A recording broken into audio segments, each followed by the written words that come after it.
El último video de Elena Ruiz se subió a su canal de YouTube a las 3 de la mañana del 15 de octubre. Su cuerpo fue encontrado 6 horas antes, a las 9 de la noche del 14 de octubre, en su departamento de Guadalajara. El video dura exactamente 47 segundos. En él, Elena está de pie en una habitación que nadie reconoce. Las paredes son de piedra antigua, iluminadas por velas. Lleva la misma ropa que tenía cuando murió. Hola, dice al inicio del video, su voz extrañamente plana. Soy Elena Ruiz. Si estás viendo esto, significa que el contrato se ha cumplido. Sonríe, pero sus ojos están completamente negros.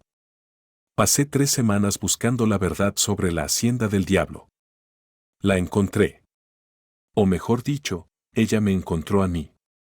Detrás de Elena, apenas visible en un espejo agrietado en la pared, hay una figura. No es su reflejo.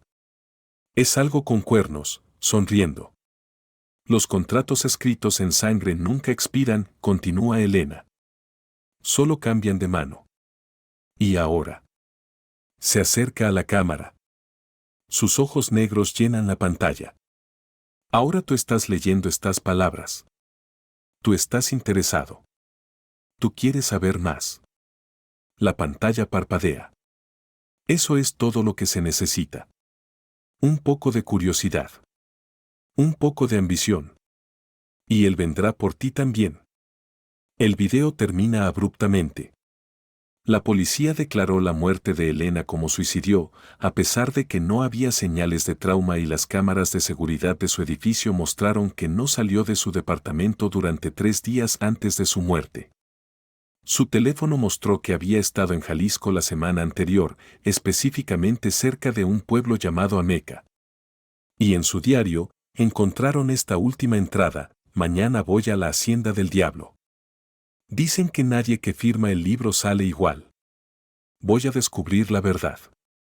Para la ciencia. Para el periodismo. Para demostrar que todo es mentira. No puedo esperar a demostrar que tienen razón. O que están equivocados.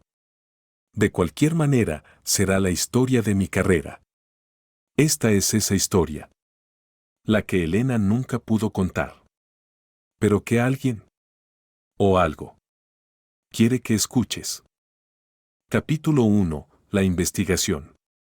3 semanas antes de su muerte, Elena Ruiz estaba sentada en su escritorio en Guadalajara, rodeada de libros antiguos, impresiones de artículos de periódicos y mapas marcados con notas adhesivas. Era una periodista de investigación conocida por desenmascarar fraudes espirituales, médiums falsos y lugares embrujados que resultaban ser trucos elaborados. Su canal de YouTube, Verdades Ocultas, tenía 500.000 de seguidores que disfrutaban viendo cómo desmontaba sistemáticamente cada mito urbano que investigaba. Elena no creía en fantasmas, demonios o maldiciones. Creía en la psicología, en la sugestión, en cómo el miedo puede hacer que la gente vea cosas que no existen. Pero la hacienda del diablo en Jalisco era diferente. Era su caso más intrigante hasta ahora. La leyenda era específica y consistente, algo raro en las historias de terror locales. Según múltiples fuentes que datan del siglo XVIII, la hacienda había sido propiedad de don Sebastián Aguirre, un español que llegó a México sin nada y en 10 años se convirtió en uno de los hombres más ricos de Jalisco. No por comercio. No por minas. Nadie sabía de dónde venía su riqueza. En 1785, don Sebastián desapareció. Su hacienda fue encontrada vacía, excepto por una habitación en el sótano. En esa habitación, las paredes estaban cubiertas con símbolos extraños, había un altar con velas negras y, en el centro, un libro encuadernado en cuero. El libro contenía nombres. Cientos de ellos, escritos en lo que los investigadores de la época determinaron era sangre humana. Y al final del libro, había un contrato en latín. Un pacto. Las autoridades coloniales declararon el lugar maldito y lo sellaron. Durante más de 200 años, la hacienda cambió de manos docenas de veces. Cada propietario reportaba los mismos fenómenos: susurros, sombras que se movían solas, y lo más perturbador, el libro aparecía constantemente en diferentes lugares a pesar de ser encerrado repetidamente. Capítulo 2. La llegada. El viaje de Guadalajara a Meca tomó 2 horas bajo un sol que parecía especialmente cruel ese día. Elena condujo por carreteras cada vez más estrechas hasta que finalmente llegó a un camino de tierra apenas visible entre campos de agave. El pueblo de Ameca era pequeño, pintoresco de la manera en que solo los pueblos viejos mexicanos pueden serlo. Casas de adobe con techos de teja, una plaza central con una iglesia del siglo XVII, ancianos sentados bajo los árboles escapando del calor. Elena se detuvo en una tienda para preguntar direcciones. El dueño, un hombre de unos 60 años con un bigote impresionante, la miró con desconfianza cuando mencionó la Hacienda del Diablo. No deberías ir allá, señorita. Soy periodista, explicó Elena, mostrando su credencial. Estoy investigando la historia del lugar. La historia, repitió el hombre, como si la palabra fuera amarga en su boca. Todos los que van a investigar la historia, terminan mal. Mi primo fue hace 10 años. Fotógrafo, como tú. Muy valiente, muy moderno, no creía en nada. Hizo una pausa, sus ojos distantes. Lo encontraron 3 días después caminando por la carretera. No recordaba su nombre. No recordaba a su familia. Solo repetía números en latín una y otra vez. Murió en un hospital psiquiátrico 2 años después. Elena sacó su libreta. ¿Puedo preguntarle? No. El hombre se alejó. No quiero mi nombre en tu historia. Y si eres inteligente, no habrá historia. Vete a casa. Pero le dio las direcciones de todos modos, tal vez porque sabía que ella iría sin importar qué. La Hacienda del Diablo estaba a 8 kilómetros del pueblo, al final de un camino que apenas merecía ese nombre. Elena condujo lentamente, su coche sacudiéndose sobre piedras y surcos profundos. La hacienda apareció de repente, como si el paisaje la hubiera estado ocultando hasta el último momento. Era enorme y estaba en ruinas. 2 pisos de piedra volcánica negra, tan diferente de las haciendas coloniales rosas o blancas que Elena había visto. Esta era oscura, amenazadora incluso bajo el sol brillante de la tarde. Las ventanas eran agujeros vacíos. Parte del techo se había colapsado. Bugambilias negras, Elena nunca había visto bugambilias negras antes, no sabía que existieran, cubrían las paredes como venas. Elena aparcó y salió del coche. El silencio era absoluto. Sin pájaros, sin insectos, ni siquiera viento. Solo silencio presionando contra sus tímpanos. Sacó su cámara y comenzó a grabar. Hola amigos de Verdades Ocultas. Soy Elena y estoy en la famosa Hacienda del Diablo en Jalisco. Como pueden ver, es apropiadamente espeluznante, pero recordemos que espeluznante no significa sobrenatural. Caminó hacia la entrada principal. Las puertas de madera habían caído hace tiempo, dejando un umbral abierto que parecía una boca. El edificio data del siglo XVIII y ha estado abandonado desde 1995. El deterioro estructural es evidente, lo que explica por qué la gente escucha sonidos extraños. Es solo el edificio asentándose. Entró. El interior era más oscuro de lo que esperaba. Los haces de luz del sol que entraban por las ventanas rotas parecían detenerse después de unos metros, absorbidos por la oscuridad. Elena encendió su linterna. El patio central era un desastre de escombros, vigas caídas, piedras, vidrios rotos. Pero en el centro, intacta, había una fuente. Y el agua en la fuente estaba clara, fresca, moviéndose suavemente como si alguien la hubiera llenado recientemente. Imposible. No había plomería funcionando aquí desde hacía décadas. Elena se acercó y tocó el agua. Estaba helada. Sacó un medidor de pH de su mochila y lo sumergió. El medidor se volvió loco, los números cambiando demasiado rápido para leerlos. Luego se apagó completamente.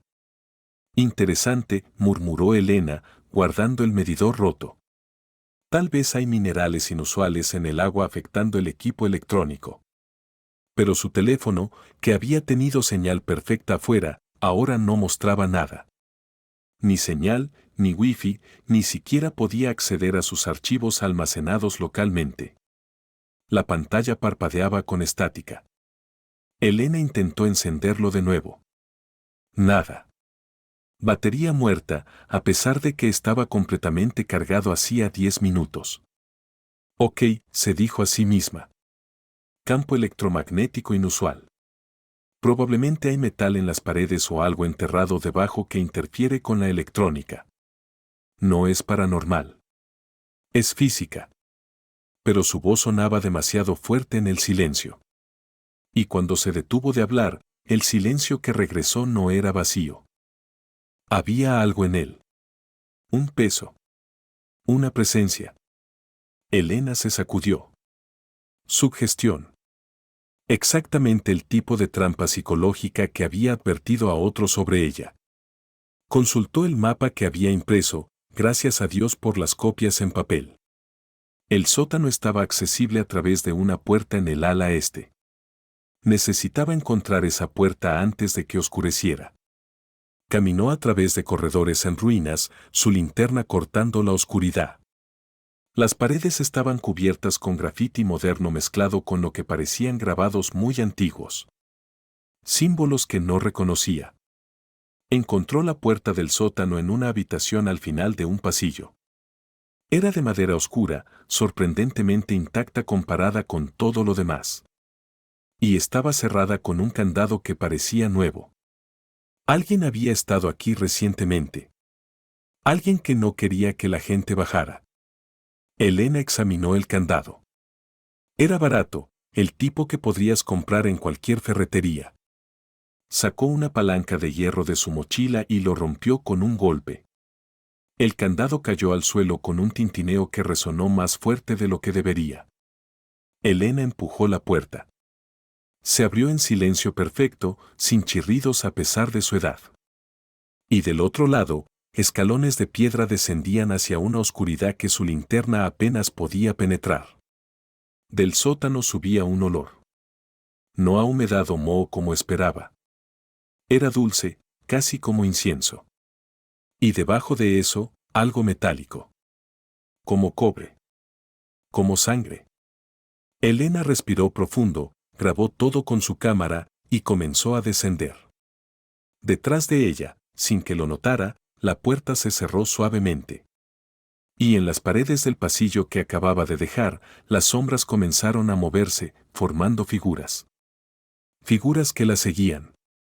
Capítulo 3. El sótano. Los escalones eran más profundos de lo que Elena esperaba. Contó 37 antes de llegar al final, lo que significaba que estaba al menos 10 metros bajo tierra. El sótano era una única habitación grande, aproximadamente 10 metros por 10. A diferencia del resto de la hacienda, este espacio estaba perfectamente preservado. Las paredes de piedra negra estaban cubiertas con símbolos tallados tan intrincadamente que parecían moverse bajo la luz de su linterna. Pero lo que dominaba la habitación era lo que estaba en el centro. Un altar de piedra, y sobre él, un libro. Elena se acercó lentamente, su cámara grabando cada paso. El altar era de obsidiana negra, pulida hasta brillar. Alrededor de su base había círculos de sal que habían sido perturbados, como si alguien hubiera caminado a través de ellos recientemente. El libro era exactamente como lo describían las leyendas, encuadernado en cuero oscuro que parecía piel humana, con un cierre de metal oxidado. No había polvo sobre él. Nada de polvo en una habitación que debería haber acumulado décadas de suciedad.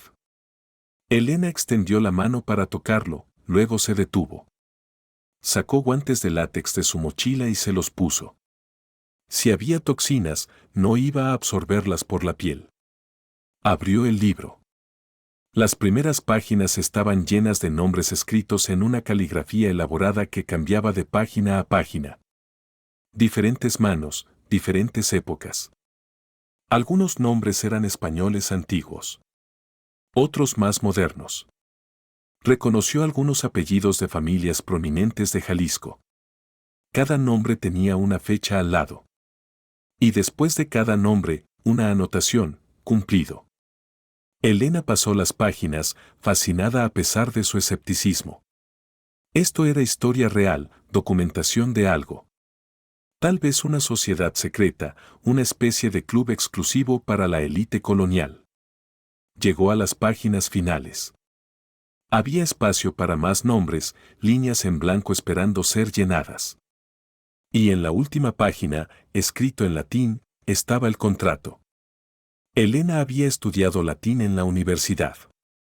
Leyó lentamente, traduciendo en su mente, Pactum cum Domino Tenebrarum. Contrato con el Señor de las Tinieblas. Quien escriba su nombre en este libro recibe todo lo que desea, riqueza, poder, conocimiento, fama. Por un periodo de 10 años, todo deseo será cumplido. Al final de los 10 años, el alma será reclamada. No hay escapatoria. No hay negociación.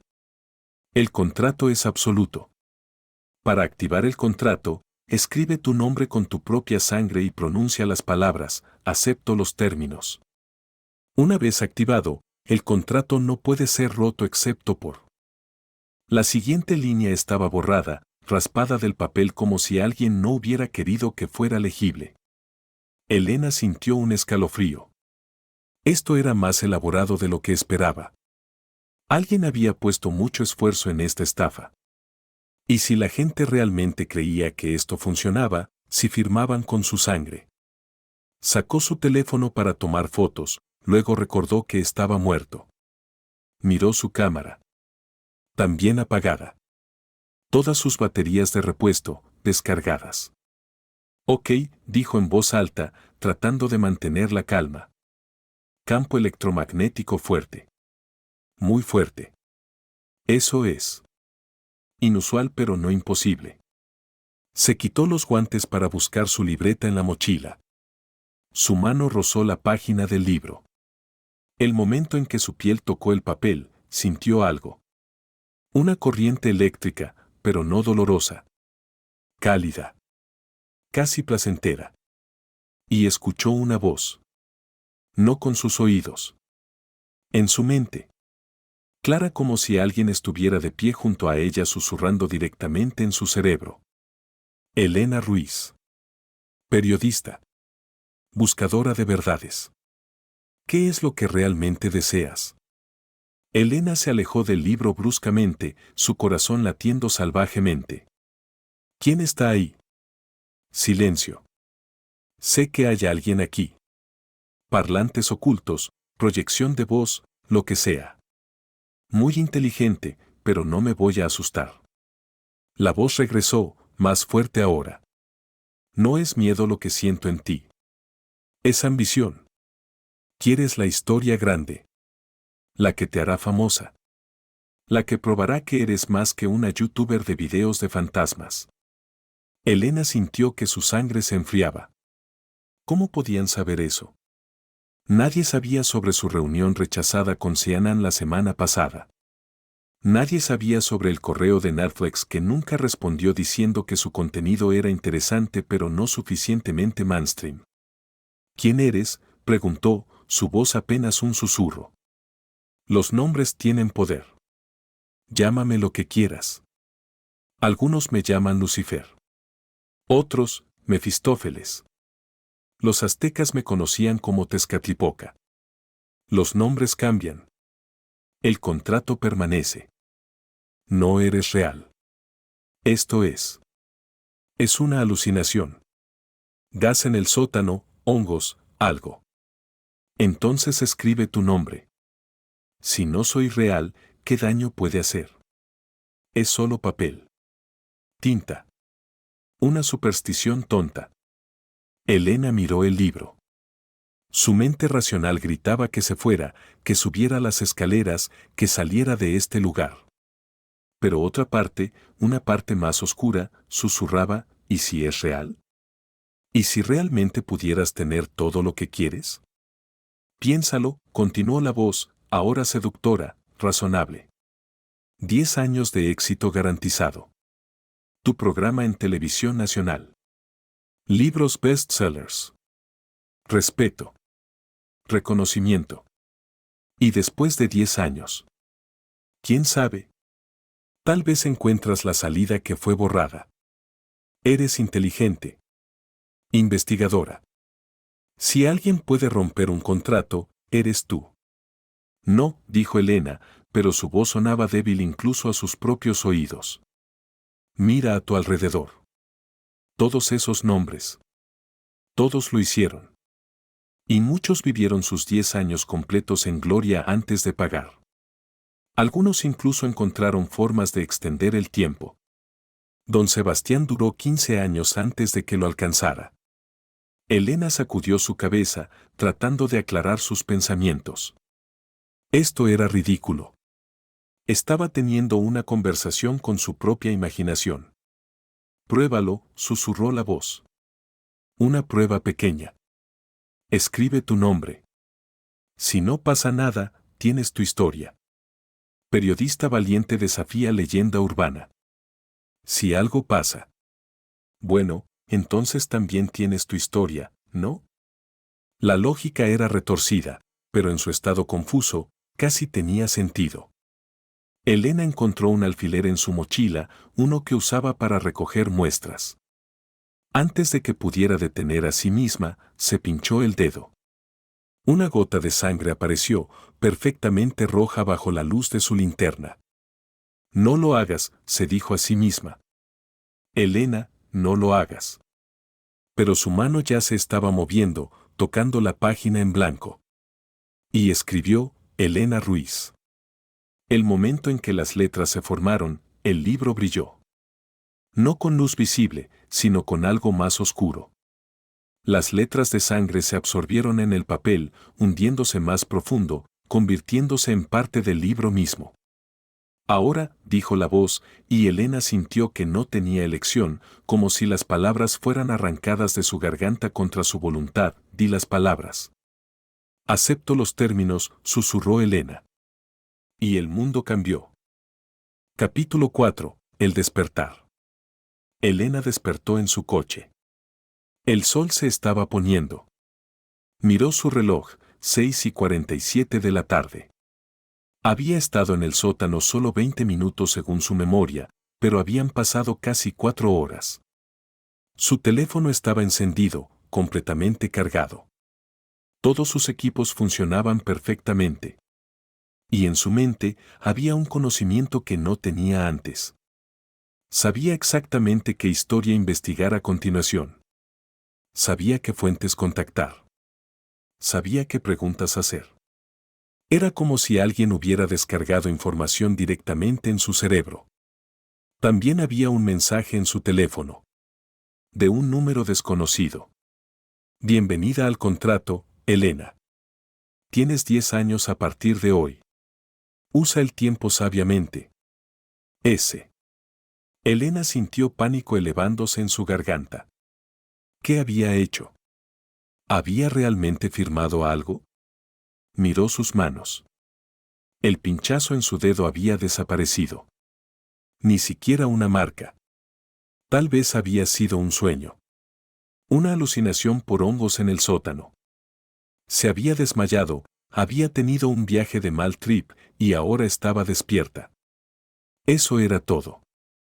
Tenía que serlo. Condujo de regreso a Guadalajara en un aturdimiento, llegando a su departamento cerca de medianoche. Se duchó, se cambió, intentó procesar lo que había pasado. Pero no podía sacudir la sensación de que algo fundamental había cambiado. A la mañana siguiente, despertó a docenas de notificaciones en su teléfono. Su último video sobre fantasmas falsos se había vuelto viral de la noche a la mañana. 500,000 de visualizaciones se había convertido en 5 millones. Estaba trending en Twitter. Y había un correo electrónico de Netflix. Estimada Elena, hemos reconsiderado nuestra posición anterior. Nos gustaría discutir una serie documental con usted como presentadora. Por favor, contacte a nuestro equipo de producción lo antes posible. Elena se quedó mirando el correo durante un minuto completo. Coincidencia. Tenía que ser coincidencia. Pero luego vio el remitente del correo. El nombre del ejecutivo, Sebastián Aguirre. El mismo apellido que el dueño original de la Hacienda del Diablo. Su teléfono sonó. Un número que no reconocía. Contestó sin pensar. Felicidades por tu primer deseo cumplido, dijo una voz suave, masculina, con un acento que no podía identificar. La fama que buscabas está llegando. Rápido, ¿no? Esa es la belleza del contrato. No tienes que trabajar por ello. Solo lo recibes. ¿Quién eres? Ya te lo dije. Los nombres no importan. Pero puedes llamarme Sebastián si eso te hace sentir mejor. Esto no está pasando. Estoy teniendo algún tipo de episodio psicótico. ¿Lo estás? Revisa tu cuenta bancaria. Elena abrió su aplicación de banco. Su corazón se detuvo.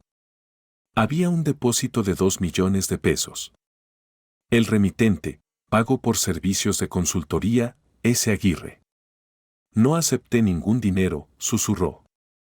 Claro que sí. Cuando firmaste el contrato. Todo lo que deseas será cumplido. Y deseas éxito financiero, ¿no? Seguridad. No más preocupaciones por el alquiler. Elena sintió que sus piernas cedían. Se sentó en el suelo de su sala. ¿Qué me hiciste? Te di exactamente lo que pediste. Exactamente lo que todas las personas piden cuando vienen a esa hacienda. Una oportunidad. Poder. Control sobre tu destino. Pero el precio. Es en 10 años. Eso es mucho tiempo, Elena. Tiempo suficiente para disfrutar. Para lograr todo lo que siempre soñaste. Y quién sabe, su voz se volvió casi amable, tal vez encuentres una forma de romper el contrato. Otros lo han intentado. Ninguno ha tenido éxito, pero tal vez tú seas más inteligente. Voy a la policía. Voy a decirle a todos sobre esto. ¿Y dirás qué? ¿Que firmaste un contrato con el diablo? ¿Que tu éxito repentino es debido a magia negra? Nadie te creerá. Y cada vez que lo intentes, las cosas malas pasarán a las personas que amas.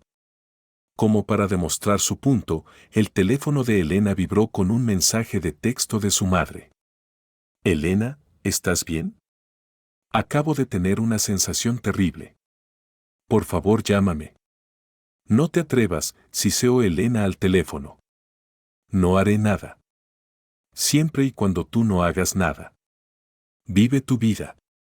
Disfruta tus 10 años. Cuando llegue el momento, hablaremos de nuevo. La línea se cortó. Elena se quedó sentada en el suelo de su sala durante horas, tratando de entender lo que había hecho. Tratando de encontrar una salida. Pero en lo profundo, en la parte de ella que había firmado ese libro, había una voz pequeña y terrible que decía, 10 años. Eso es suficiente tiempo. Suficiente para ser feliz. Suficiente para lograr todo. Tal vez valga la pena el precio. Y esa voz, se dio cuenta Elena con horror, sonaba exactamente como ella. Capítulo 5, 6 meses después. Los siguientes 6 meses fueron los mejores de la vida de Elena. Su serie en Netflix se estrenó con críticas excelentes. Su libro sobre desmentir mitos urbanos se convirtió en bestseller. Fue invitada a programas de televisión, podcast, conferencias universitarias. El dinero seguía llegando. Oportunidades aparecían de la nada. Era como si el universo conspirara para darle exactamente lo que necesitaba justo cuando lo necesitaba. Pero había señales. Señales pequeñas que algo estaba mal. Su reflejo en los espejos a veces se retrasaba un segundo en copiar sus movimientos. Las sombras en su departamento se movían cuando no deberían. Y por las noches, escuchaba susurros en un idioma que no reconocía pero de alguna manera entendía. Estaban contando. Contando hacia abajo. 3.500 días restantes. 3.499 días. Cada noche, la cuenta regresiva continuaba. Elena intentó investigar formas de romper el contrato. Consultó con académicos especializados en ocultismo, con sacerdotes, con chamanes indígenas. Todos le dijeron lo mismo: los contratos escritos en sangre con entidades sobrenaturales eran teóricamente rompibles, pero nadie sabía cómo. Algunos sugirieron sacrificios. Otros, rituales de purificación. Uno le dijo que necesitaba encontrar el nombre verdadero de la entidad con la que había hecho el trato. Pero cada vez que Elena se acercaba demasiado a una posible solución, algo pasaba. Un coche casi la atropellaba. Se enfermaba repentinamente. Sus notas de investigación desaparecían. El mensaje era claro: deja de buscar o las consecuencias serán peores. Pero Elena no podía parar. No podía simplemente disfrutar de su éxito sabiendo lo que vendría. Así que investigaba en secreto, guardando sus hallazgos en múltiples ubicaciones, cifrando sus archivos. Y lentamente, penosamente, comenzó a armar piezas. El contrato tenía una laguna. Tenía que tenerla. Toda la página había sido borrada, no quemada o destruida. Borrada. Lo que significaba que alguien en algún momento había querido ocultar esa información pero mantenerla accesible si sabías cómo mirar. Elena gastó miles de pesos en equipo de imagen forense, el tipo usado para recuperar texto borrado de documentos antiguos. Y finalmente, después de 3 meses de trabajo, logró recuperar parte del texto borrado en una fotografía infrarroja que había tomado en su primera visita.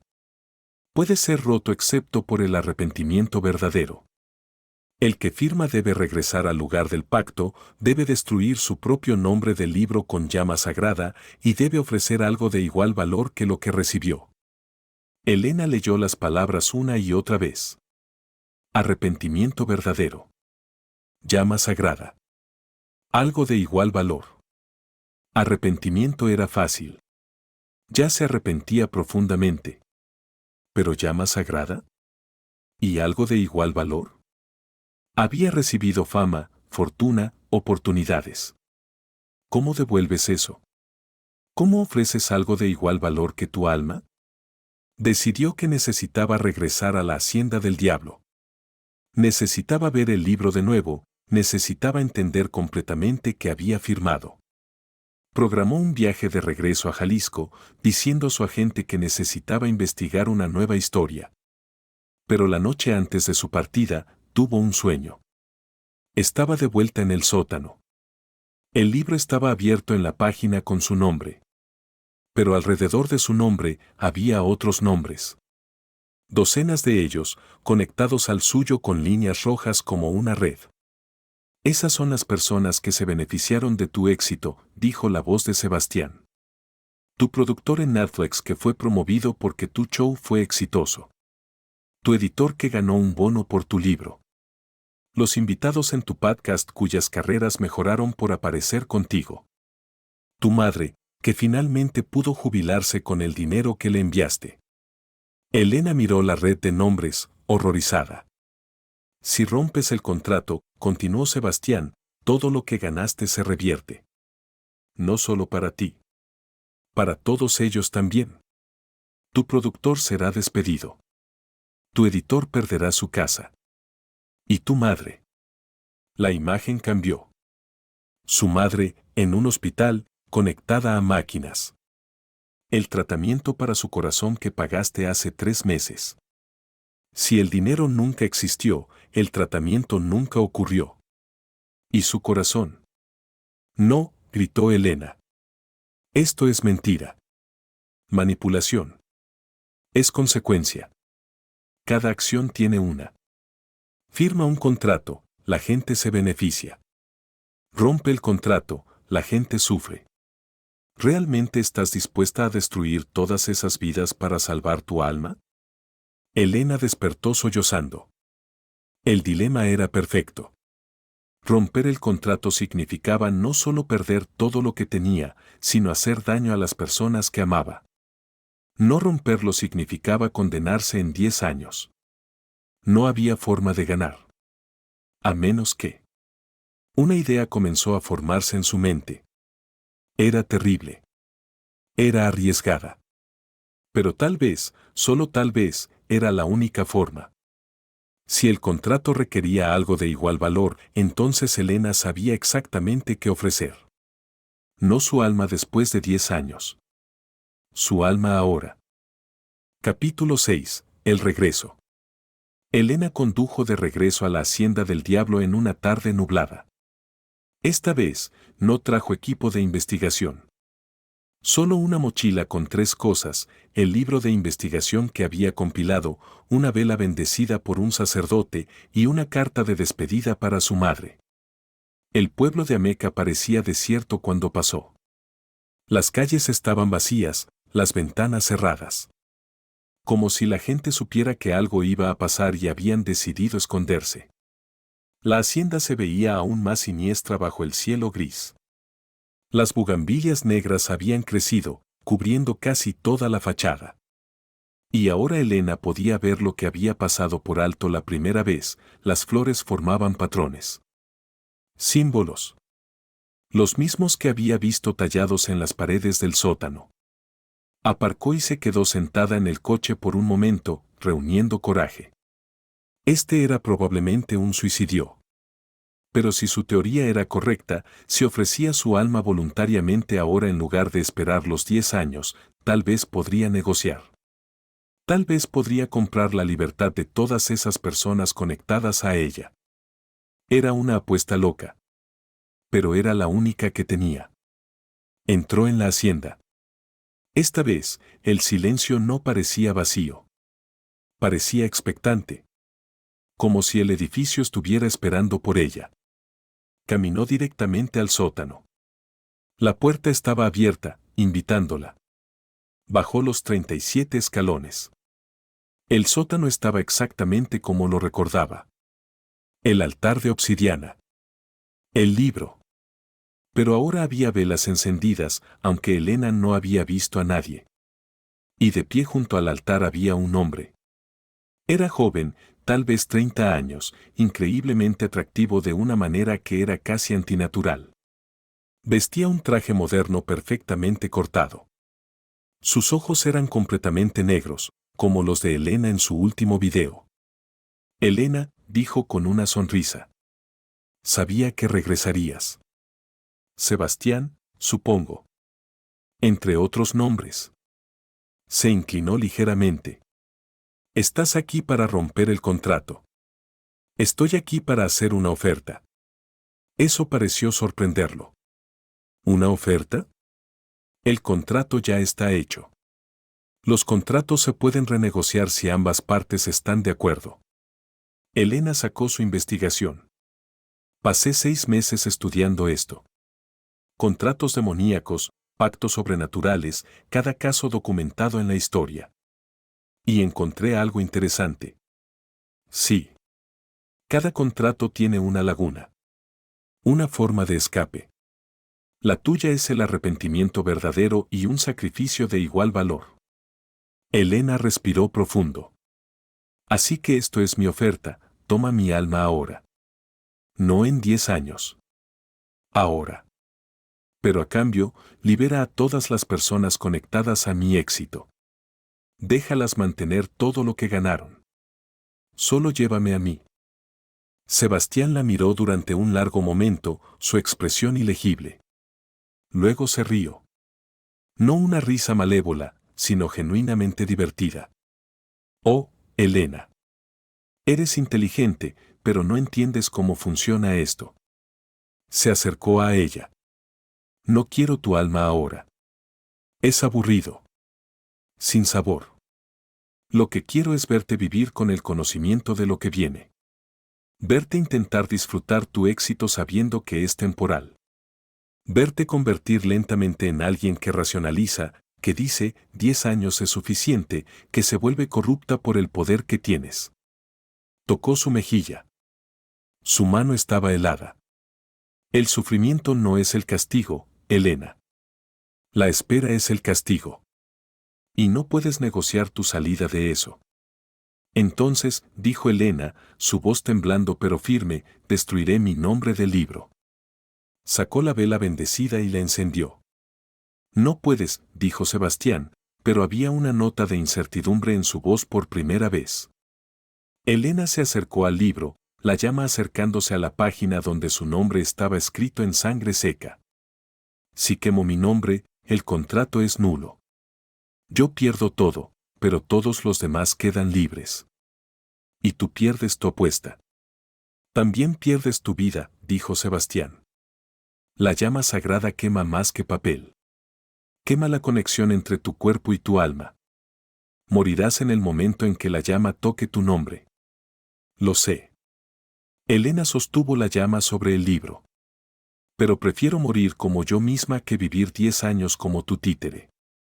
Por un momento, nadie se movió. Luego Sebastián sonrió. Pero esta vez, no había humor en ello. Solo respeto. ¿Haces esto y realmente crees que salvarás a los demás? Sí. Entonces eres más tonta de lo que pensaba. Extendió su mano. Pero también más valiente. Muy bien. Quema tu nombre. Destruye el contrato. Muere como una mártir. Y aprenderás la verdad final. Elena acercó la llama. Tocó el papel. Su nombre comenzó a arder, las letras de sangre brillando antes de convertirse en ceniza. Y Elena sintió dolor. Dolor como nunca había experimentado. Como si cada célula de su cuerpo estuviera siendo arrancada. Cayó al suelo, la vela saliendo de su mano. La verdad, dijo Sebastián, inclinándose sobre ella, es que no hay escape. Quemar tu nombre solo acelera el pago. ¿Y los demás? Siguen conectados. Porque tu influencia en ellos fue real. Y eso no puede ser deshecho. Los ojos de Elena se ampliaron con horror mientras la vida se escurría de ella. Pero hey, dijo Sebastián, tenías razón sobre una cosa. El arrepentimiento verdadero rompe el contrato. Y estoy seguro de que te arrepientes profundamente ahora. Elena intentó hablar pero no salieron palabras. Su último pensamiento antes de que la oscuridad la reclamara fue, lo siento, mamá. Y entonces, nada. Epílogo, 3 semanas después. El funeral de Elena Ruiz fue pequeño. Su madre estaba allí, destrozada. Algunos colegas. Laura, su mejor amiga, quien nunca dejó de sentir que algo terrible estaba a punto de pasar. La causa oficial de muerte fue listada como falla cardíaca repentina. Los médicos no pudieron explicarlo. Una mujer joven y saludable, simplemente muerta en su departamento. Su último video subió automáticamente a las 3 de la mañana del día que murió, programado desde semanas antes. El video la mostraba en una habitación que nadie reconoció, diciendo cosas que ninguno de sus conocidos recordaba que ella supiera. Al final del video, ella dice, si estás viendo esto, significa que el contrato se cumplió. No de la manera que esperaba, pero se cumplió. Y ahora quiero advertirte. Se acerca a la cámara, sus ojos completamente negros. Si alguna vez encuentras un libro con nombres. Si alguna vez te ofrecen un trato que parece demasiado bueno para ser verdad. Si alguna vez escuchas una voz ofreciéndote tus sueños. Pausa. Corre. Porque la pregunta no es si el precio es demasiado alto. La pregunta es si incluso entiendes cuál es el precio real. El video termina. Pero hay algo extraño. Cada persona que lo ve completamente, hasta el final, reporta lo mismo. En el último frame, justo antes de que la pantalla se vuelva negra, aparece un texto. No es parte del video de Elena. Es como si alguien lo hubiera editado después. Dice simplemente, firma aquí, guión bajo guión bajo guión bajo guión bajo guión bajo guión bajo guión bajo guión bajo guión bajo guión bajo guión bajo y la gente jura que si miras el video en un espejo, puedes ver una línea punteada. como un contrato esperando ser firmado. El video tiene ahora más de 50 millones de vistas. Y en un sótano en Jalisco, en un libro encuadernado en cuero, un nuevo nombre aparece cada mes. El libro nunca se llena. Siempre hay espacio para uno más. La Hacienda del Diablo existe en las afueras de Ameca, Jalisco. Ha cambiado de manos múltiples veces a lo largo de los siglos. Cada propietario reporta fenómenos similares, objetos moviéndose, susurros y la aparición recurrente de un libro antiguo que nadie puede explicar. El edificio fue sellado definitivamente en 2010 después de que un equipo de reality show intentara filmar allí. 2 miembros del equipo murieron. Los otros se negaron a hablar sobre lo que vieron. Si buscas en internet, encontrarás el video de Elena Ruiz. Aún está en su canal. YouTube se ha negado a eliminarlo a pesar de las múltiples quejas sobre su contenido perturbador. 53 millones de personas lo han visto hasta ahora. Algunos dicen que es una pieza de arte de terror viral elaborada. Otros creen que es una advertencia real. La pregunta es, ¿tú qué crees? Y más importante, ¿firmarías?